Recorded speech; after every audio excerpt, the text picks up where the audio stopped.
Advice on how to take advice, including mine, written by Khatzumoto, posted in February of 2010. Quote, "Listen to all, plucking a feather from every passing goose, but follow no one absolutely." Chinese proverb. End quote. So, I read, watch, and listen to a lot of what might be generally called advice. A lot of advice givers, myself included, can seem to be telling you, "What you've been doing sucks, you're messing up, do it this way." And it makes you feel like a schmuck, a droolery, Anyway, so you get busy dutifully struggling to fit your square self into whatever new round hole your advice giver has prepared.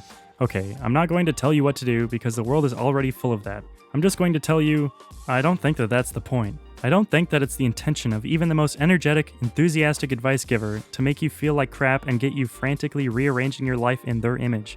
Certainly, it's not my intention. Good advice is intended to make your life easier, not harder. Here's a simple 2-step process that you may or may not want to try. 1. Read or listen to advice. Mine, other people's, whoever's.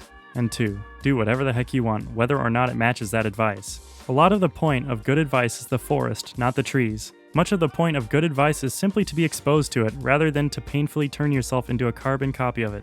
Now, it may well be that turning yourself into a carbon copy is the easiest, least painful, most effective path, or at least the path that hits the sweet spot. That gives you a maximum of both ease and effectiveness, and if that is the case, then go for it. Imitation is how we learn. But don't freak out over minutiae. Minor deviations and improvements are normal and even desirable. The basic plan is, take the mold and change it to fit you. You needn't fit yourself to it. When that Betty Crocker recipe tells you to add 2 nanograms of rosemary and twirl around 10 times while reciting the Pledge of Allegiance, tell Betty Crocker to get on her ice skates and go puck herself. Footnote 1. We're still talking about ice hockey, right? End footnote. Focus on the flour, sugar, and Crisco. Wow, is that the taste of vomit in my mouth? Okay, I'm over the Crisco now. Let me repeat myself. Of course, if it's easier to just follow the advice, then do that. But chill. Don't be a harried, obedient zealot. Seriously, you're going to die if you do that. Relax. Don't be a whiny, "if only I had the talent," or "maybe it's possible for other people but not for me" person. Don't be an emo type, "it's all BS" person either. Or do be those things, but do it quietly. "Man who say it cannot be done need to STFU," and other supposedly Chinese proverbs. We often go to considerable lengths to protect children from this type of thing. We rarely even allow children to say these types of things.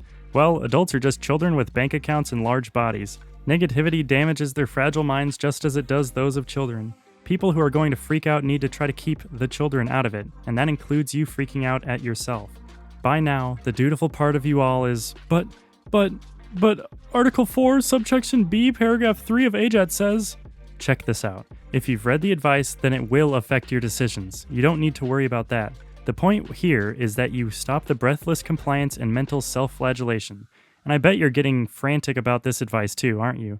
You're so earnest. The cuteness makes me giggle. The cyclical irony of giving you advice on how to take advice is not lost on me. Lost is lost on me. That show? I don't know, man. Anyway, let's review. 1. Read or listen or otherwise expose yourself to advice. And 2. Do whatever the heck is most comfortable, workable, sustainable for you. Obey, disobey, remix.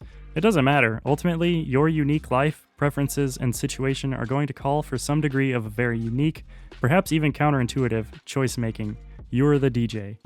What we're really talking about here is our making a practical, active distinction between advice and orders. Namely that, with advice, no matter how strongly worded, no matter how handsome the giver, stop. You always have choice. You always retain the right to refuse and/or reinterpret. With orders, the presumption is that you have, at some point, put this right on hold. No veto right for you. It's put up or shut up, hump or walk, fall in line or leave in utter disgrace.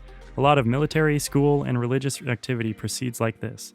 I give advice, not orders. I intend it to be taken as advice, so do whatever you want. Refuse, accept, or reinterpret at will. I would. I did.